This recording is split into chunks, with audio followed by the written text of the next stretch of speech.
растут цветочки, еще лучше девушки весной. Встретишь вечерочка, милую в садочке, сразу жизнь становится иной.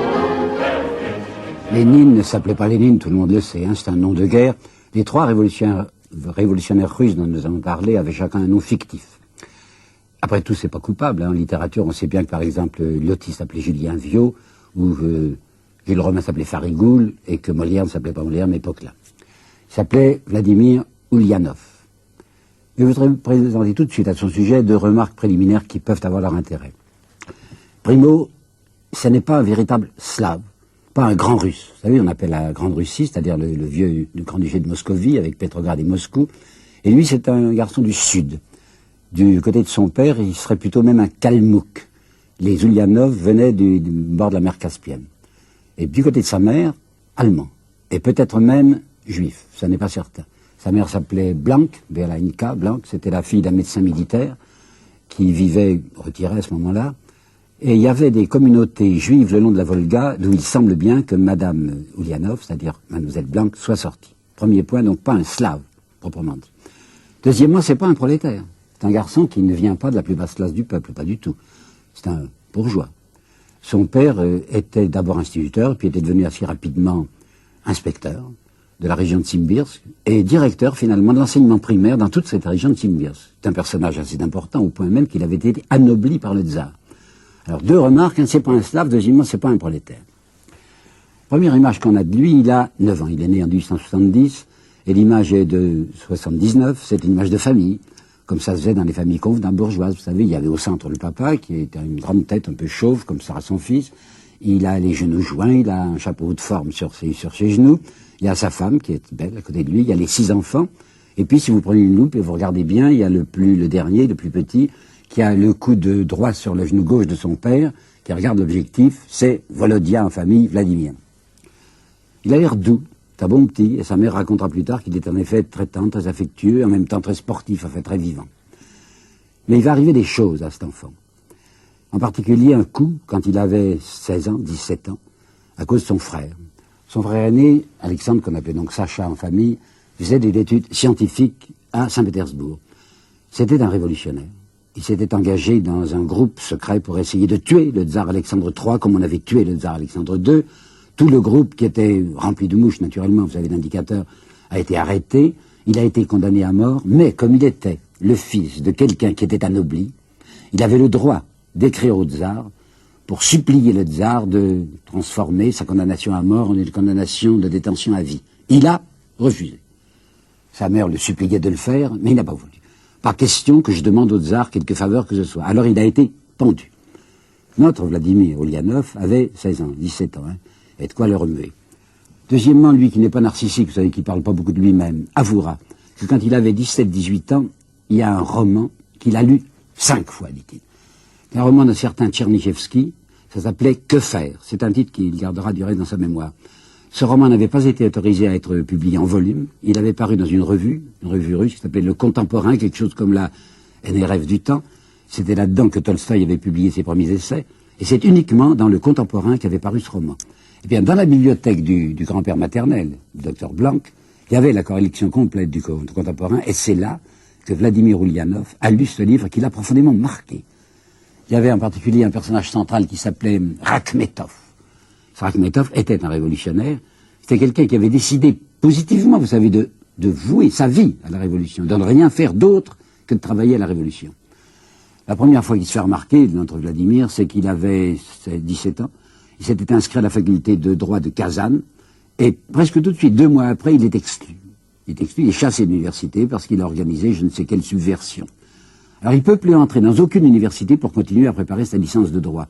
Alors il va travailler tout seul, mais il était nombreux, vous savez, des garçons dans son cas, et qu'en 91, ça lui fait 21 ans, oui, lorsqu'il va se présenter à cet examen de droit qu'il a préparé tout seul, ils étaient 134 candidats, ben il va être reçu le premier. Donc voilà, licencié en droit, qu'est-ce qu'il va faire?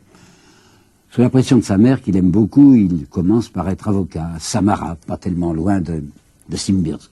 Ça l'assomme. Pendant 1 an, il fait un métier d'avocat qui lui paraît sans intérêt. Alors il va faire un coup de tête qui correspond à ce qu'est maintenant sa vie intérieure. Il s'est mis à lire Marx, à cause de l'influence sans doute de son frère. Et le voilà qui se rend à Saint-Pétersbourg, alors qu'il n'a guère les moyens d'y vivre, pas moyen d'y travailler. Sa mère a dit qu'elle le soutiendrait. Et il va à Saint-Pétersbourg pour s'occuper d'un mouvement révolutionnaire.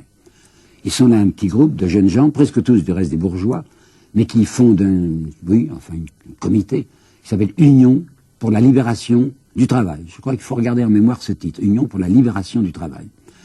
Ils répandent des tracts, ils vont dans des usines, ils font de la propagande, ils sont naturellement surveillés, si bien qu'en 95, il a 25 ans, ils sont tous arrêtés. Il va faire 14 mois de préventive, c'est quelque chose, 14 mois de prison préventive. Et quand enfin on le fera passer en jugement, c'est pour lui annoncer qu'il aura 4 ans d'exil en Sibérie. Il part pour la Sibérie, du reste un exil pas très terrible, vous savez. L'exil en Sibérie, à ce moment-là, n'était pas effrayant. Ils étaient beaucoup plus libres qu'on imagine, et des quantités de gens se sauvaient. Ben, lui, il va pas se sauver, il va faire ses 4 ans en Sibérie, dans un endroit qui s'appelle Chouchenskoye, et c'est même en Sibérie qu'il va se marier. Il va épouser une jeune révolutionnaire qu'il avait connue, qui devait être sa maîtresse, je crois, lorsqu'il est parti pour là-bas. Elle s'appelait Nadia Klubskaya, elle avait un an de plus que lui, nous sommes en 98, donc il a 28 ans, elle a 29 ans. Et elle était fille d'un monsieur qui était mort rapidement, qui avait été révolutionnaire lui-même, elle vivait difficilement avec sa mère, mais elle va suivre Lénine pour devenir sa femme. Le mariage ne pouvait être qu'un mariage religieux à cette époque, alors que Lénine était complètement incroyant. Ils passent leurs 4 ans d'exil là-bas, il y travaille, il fait sa première publication importante, ça s'appelle Le développement du capitalisme en Russie, qui est un ouvrage très marxiste. Nous voilà en 1900, il est libéré, qu'est-ce qu'il va faire? Mais il a la conviction que c'est pas la peine qu'il essaye de travailler en Russie, parce que tous les mouvements révolutionnaires sont pourris de surveillants, enfin de policiers, et que l'on ne peut faire quelque chose d'efficace qu'à l'extérieur. C'est ce que faisait par exemple le marxiste Plekhanov, le vieux marxiste Plekhanov, qui était l'introducteur du marxisme en Russie et qui vivait près de Genève, parce qu'en Russie c'était pas possible. On avait tenté en 98, c'est-à-dire pendant que Lénine était en exil, on avait tenté de faire un premier congrès des révolutionnaires qui s'appelait à ce moment-là sociodémocrates. Un mot qu'ils vont rejeter avec violence dès 1917. Mais pourquoi il s'appelait comme ça? Parce que les marxistes allemands s'appelaient les sociodémocrates, avec Kautsky, Bebel et les autres, et qu'on imitait en Russie ce que faisaient les socialistes allemands. Alors c'est social-démocrate. Bon, à Minsk, au milieu de l'année 98, un premier congrès avait tenté de se réunir. Ils étaient 9, vous vous rendez compte? 9, simplement. 9 délégués marxistes en Russie. Arrêtés immédiatement. Donc c'est râpé, quoi, c'est pas possible. On ne peut pas travailler, on ne peut pas faire un effort révolutionnaire en Russie proprement dit. Alors il va décider de partir pour l'Occident. On le verra à Paris, on le verra à Genève, on le verra à différents endroits, à Vienne par exemple. Et c'est de l'extérieur qu'il va essayer d'agir. Il a eu l'idée de lancer, d'ailleurs une idée que Plekhanov avait déjà, de lancer un journal, périodicité incertaine, il s'appelait l'Iskra, ça veut dire, paraît-il, l'étincelle. Et l'Iskra, on essayera de le faire passer clandestinement comme on pourra en Russie. Et puis en 1902, il va publier son 2e volume, qui s'appelle précisément « Que faire ?» Et vous vous rappelez que c'était le titre du roman de Tchernychevsky. C'est un livre extrêmement important qu'il faut lire de près pour connaître sa pensée. Il y a 2 points que je veux retenir. Premièrement, disait-il, nous n'accepterons pas dans notre groupement révolutionnaire les amateurs. Il faut que les gens qui soient là soient engagés corps et âme, jusqu'à la moelle, comme dira Trotsky, qui au début en avait fait partie, jusqu'à la moelle. Parce que ce ne sont pas des gens qui disent, on a un certain métier, puis de temps en temps, quand on aura un temps libre, on s'occupera de révolution. Non, des gens qui ne font que ça. Et qui sont appointés par le parti s'il y a moyen, et on trouvera différents moyens pour les faire vivre. Premier point. 2e point, dit Lénine, il faut une organisation marxiste extrêmement centralisée. Il faut que ce soit un parti où les gens obéissent, avec une direction, et cette direction sera autorisée à donner des oukases. En 1903, il va y avoir le 2e congrès, le premier c'était Minsk, vous vous rappelez. 2e congrès du parti. Il avait commencé à Bruxelles, puis il était trop surveillé par la police, alors il se réfugiait à Londres. Et c'est dans ce 2e congrès du Parti social-démocrate que la coupure, dont tout le monde a entendu parler, va se produire. La coupure entre bolcheviks et mencheviks. Vous savez sans doute que bolcheviks signifie simplement les majoritaires et mencheviks les minoritaires. Là, le parti va vraiment se couper. Et à partir de cette date, à partir de 1903, il y aura entre Lénine, qui a signé Lénine à partir de 1901 à peu près, sans qu'on sache pourquoi. On ne sait pas. Staline, on comprendra ce qu'il veut dire par son mot Staline, l'homme d'acier. Mais Lénine, on ne sait pas. Bon. Eh bien, Lénine va se brouiller avec un de ceux qui avait fait partie du Congrès, qui s'appelait Trotsky, et qui continuera à être très hostile à son égard jusqu'en 1917. Au point que Trotsky va même écrire contre lui, en 1904, un petit bouquin qui s'appelle Les tâches actuelles, où il le traite de Maximilien Lénine, une espèce de Robespierre caricatural. Nous arrivons à l'année 1905, qui est une année importante pour l'évolution russe. Vous vous rappelez peut-être, 1905, c'est le 22 janvier qu'on appelle le Dimanche Rouge. Ce jour-là, il y avait eu des foules, il fallait peut-être 10 à 12 000 ouvriers avec leurs femmes et leurs gosses qui étaient venus devant le palais d'hiver du tsar, Nicolas II, pour le supplier. Hein. C'était pas des révoltés, c'était même pas des contestataires. C'est des gens qui pensaient au tsar comme au petit père et qui disaient, mais vous ne savez pas quelle est notre condition. Alors ils arrivaient là, vous savez, en chantant des cantiques, en brandissant des icônes. Ils étaient dirigés par un pope assez bizarre, du reste assez suspect, qui s'appelle Gapone. Et comme ils avançaient vers le palais d'hiver, je ne crois pas que ce soit le tsar qui ait donné l'ordre de tirer, mais la garde, voyant avancer cette foule énorme, a tiré. Le nombre des morts est incertain, on sait simplement que c'était donc le 22 janvier, hein, les arbres n'avaient plus de feuilles, il y avait des gosses. Les gosses, voyant qu'on tirait sur eux, grimpaient dans les arbres et la garde les tirait comme des moineaux affreux. Environ sans doute 1 millier de morts. Alors ça, c'est un déclenchement. Hein. Il l'apprend, lui, Lénine est à ce moment-là à Genève, il dit ça dans les journaux. Peu à peu, on apprend d'autres nouvelles, qu'il y a des grèves, même des grèves générales en Russie. Au mois de juillet, il y aura la révolte du cuirassé, la mutinerie, vous savez, du cuirassé. Nous prononçons Potemkin, un cuirassé Potemkin. Paraît-il qu'il faut prononcer ça, Patchumkin. Et puis le tsar fait marche arrière, et le voilà qui, le 15 octobre, je crois, lance un manifeste disant qu'il accepte une sorte de contrôle sur son absolutisme avec réunion d'une chambre.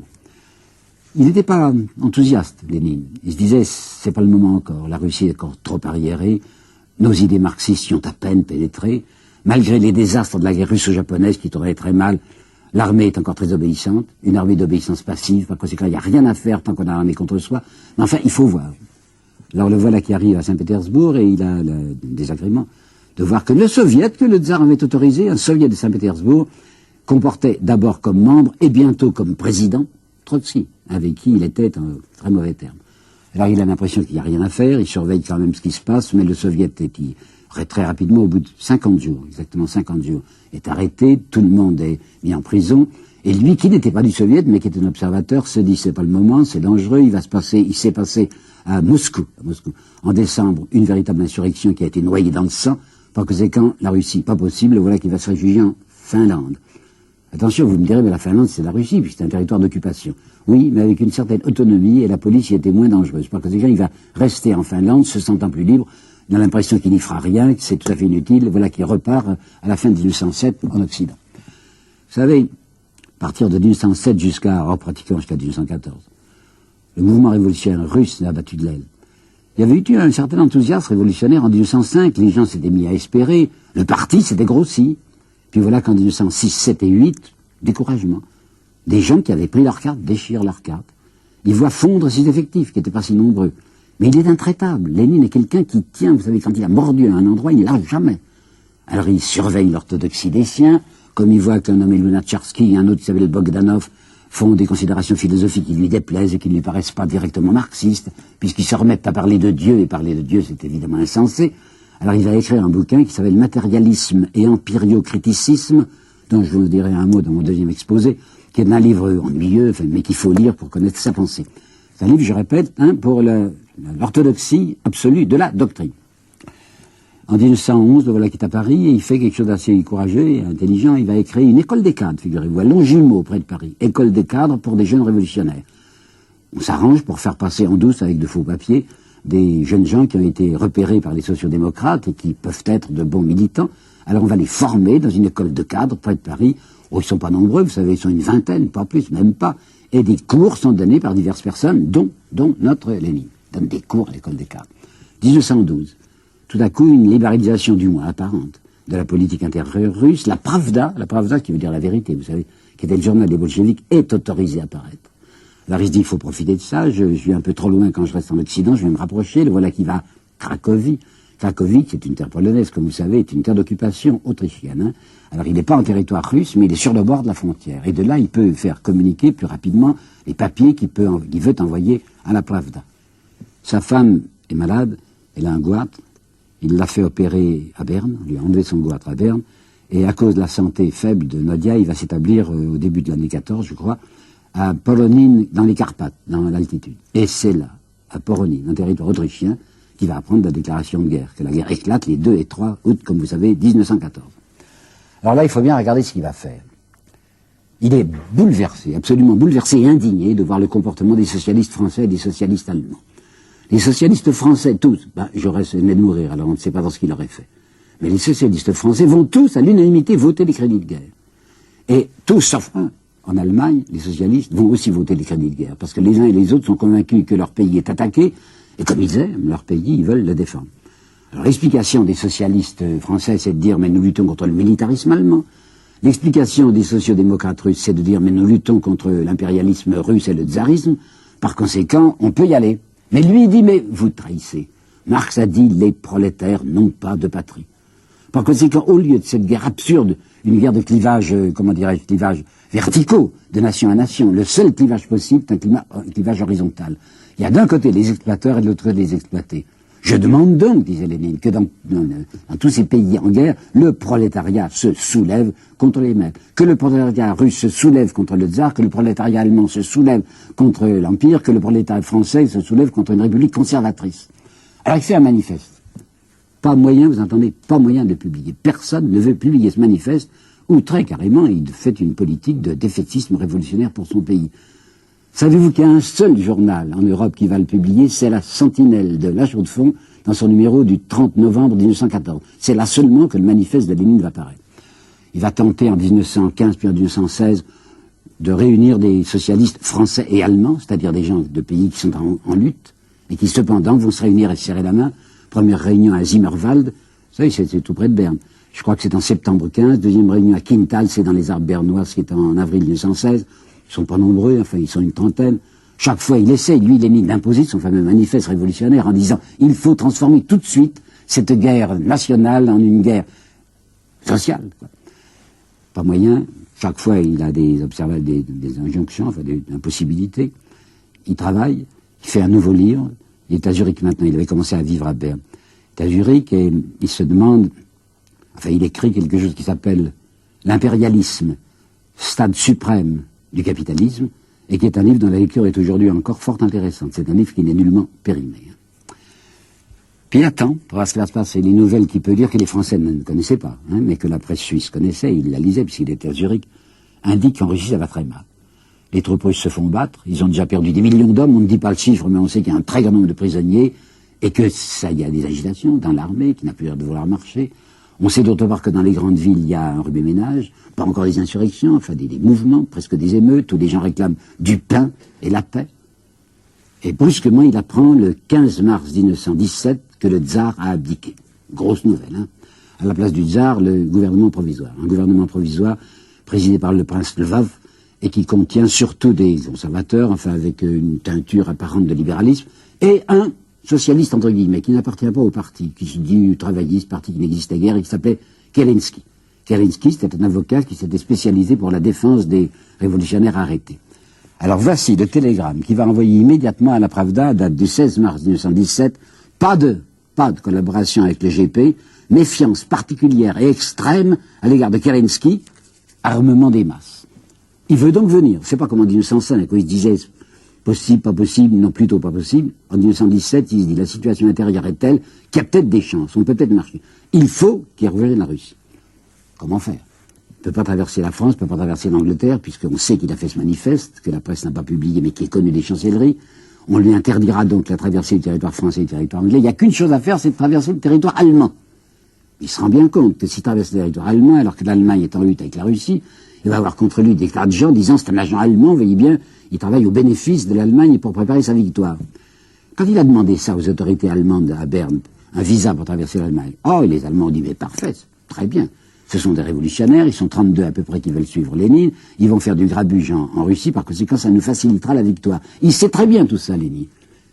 Mais il a la certitude qu'il va duper les Allemands, parce que son arrière-pensée, c'est une fois que je serai en Russie, je ferai de la propagande de l'armée, ça se fait déjà de soi pour la paix, mais cette armée fera elle-même de la propagande auprès des soldats allemands, et les Allemands qui m'ont laissé passer ne se rendent pas compte que je vais essayer de les désorganiser de l'intérieur.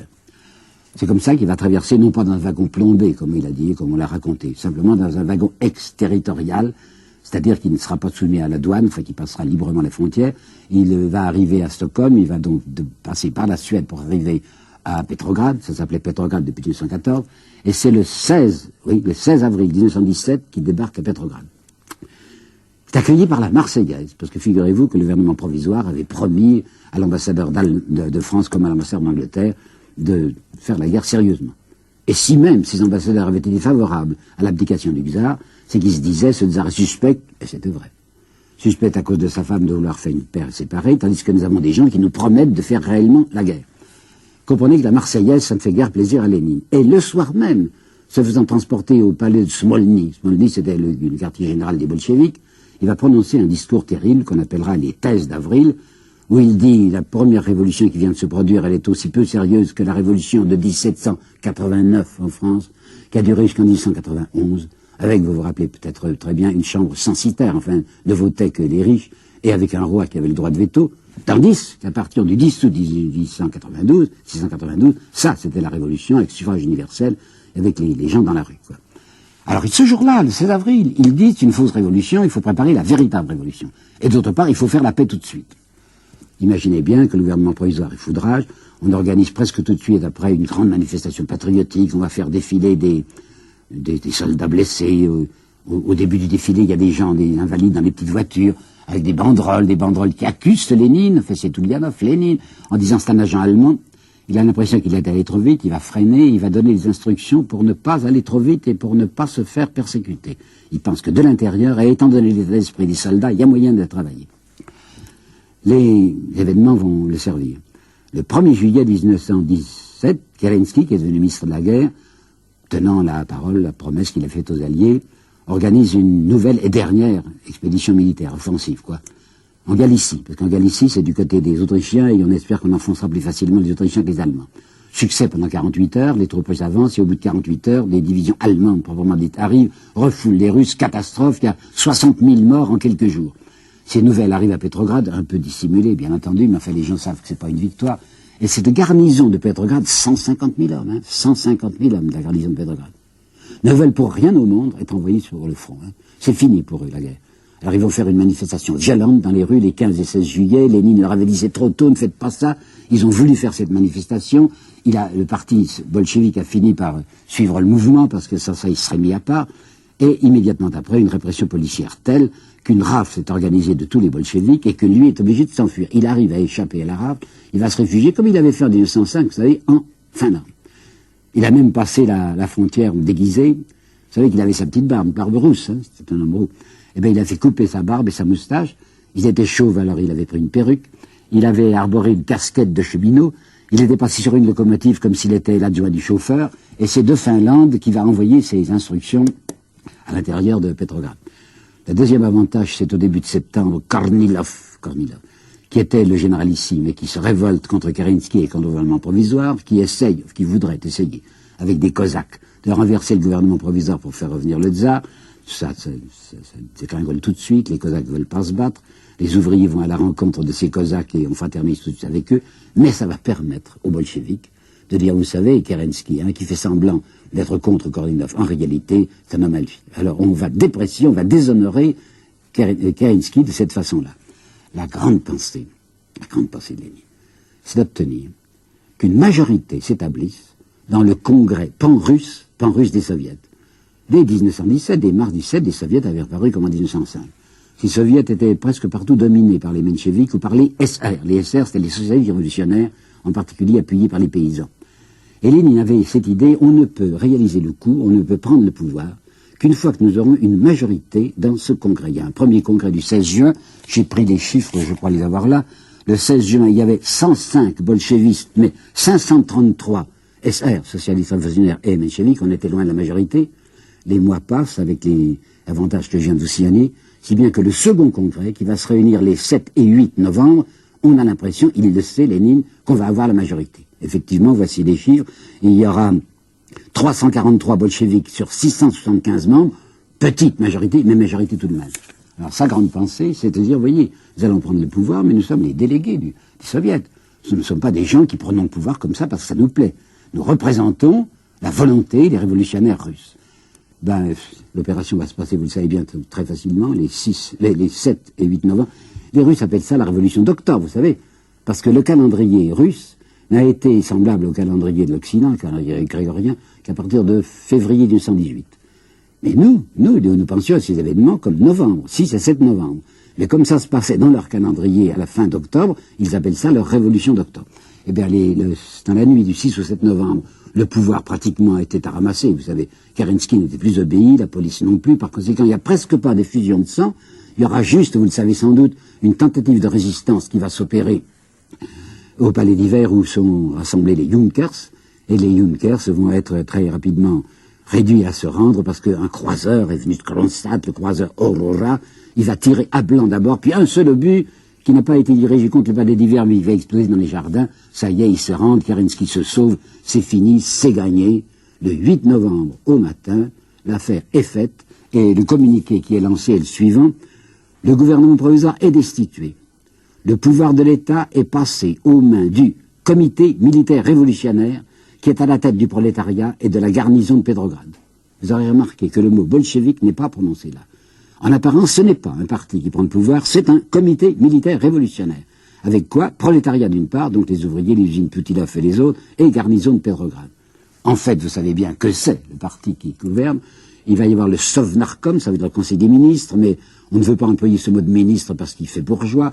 On décidera que ça s'appelle les commissaires du peuple, et le Sovnarkom ne sera composé au début exclusivement de bolcheviks. Ils ont devant eux, ces malheureux, une situation infernale, vraiment impossible, vous savez, dans les premiers jours. J'ajoute ce qui n'a pas et qui a été longtemps caché, mais qu'on sait bien maintenant aujourd'hui, qu'il y a eu une orgie vraiment de saoulerie à Petrograd et à Moscou. Les prolétaires d'une part, les soldats d'autre part, qui a plus de contrôle maintenant, se précipitent sur les maisons, ils ne tuent personne, mais ils se jettent sur les caves. Et pendant plus de 10 jours, près de 15 jours, les rues de Moscou vont être encombrées d'ivrognes. Le pauvre Sovnarkom va faire tout ce qu'il pourra, il enverra des pompiers pour essayer de noyer les caves, mais les pompiers vont eux-mêmes se noyer l'alcool. Enfin, ça va durer un certain temps. C'était presque un avantage, hein. Pendant qu'ils boivent, ces gens, et qu'ils chantent, ils ne pensent pas à politique. Alors le gouvernement va pouvoir s'annuler avec fermeté. Mais la situation est impossible parce que les administrations sont dépeuplées, parce que la plupart des fonctionnaires s'en vont, parce que rien n'obéit plus, et que la situation du point de vue du ravitaillement et du point de vue de la guerre est une situation dramatique. C'est ce que j'essaierai de vous expliquer dans mon prochain exposé, mais je veux appeler votre attention sur le fait que ces quelques révolutionnaires, ce tout petit groupe, enfin, cette petite poignée de gens bolcheviques qui ont entre leurs mains la Russie, ou qui croient l'avoir entre leurs mains, sont confrontés à une situation qui semble absolument inextricable, et on peut dire que les miracles, entre guillemets, qu'a pu accomplir le comité de salut public en 1894 ne sont rien auprès de ce que va avoir à surmonter le Sovnarkom, et très particulièrement Lénine aidé de Trotsky.